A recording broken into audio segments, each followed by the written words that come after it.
እሺ አመሰግናለሁ። እኔ አለማየሁ ባላለኝ የዋና ስራ አስፈጻሚ ጽህፈት ቤት ባለሙያ ነኝ። ከዚህ ከሰራተኛ የስራ ሰዓት ቁጥጥር ጋር ተያይዞ ስለ አሻራ አስተያየት ለመስጠት ነው ለፊታችሁ ቆምኩት። ይሄ አሻራ አሰጣጥን በተመለከተ ሰራተኛውን ያለምንም አድሎ የስራ ሰዓቱን በአግባቡ ለመቆጣጠርና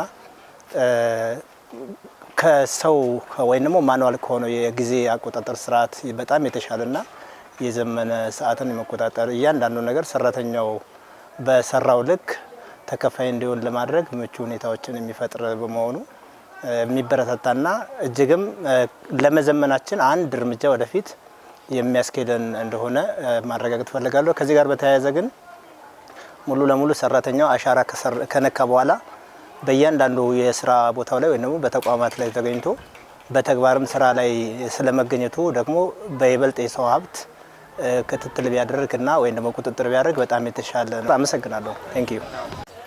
ስሜ ውድ ይባላል። ከጽዳትና ውበት አስተዳደር ጽህፈት ቤት ነው። እንግዲህ አሻራ ለከተማ ወረዳ 2 አሻራ በመጀመሩ አንደኛ የሰዓት መሸራረፍን ሰራተኛው ያለ ሰዓት የሚወጣውን ባንድ እንዲወጣ አድርጓል። ሁለተኛ ደግሞ ስራ በአግባቡ እንዲሰራም አድርጓል። ለምን በጠዋት 2 ሰዓት ከ45 ሲል አሻራ ይዘጋል።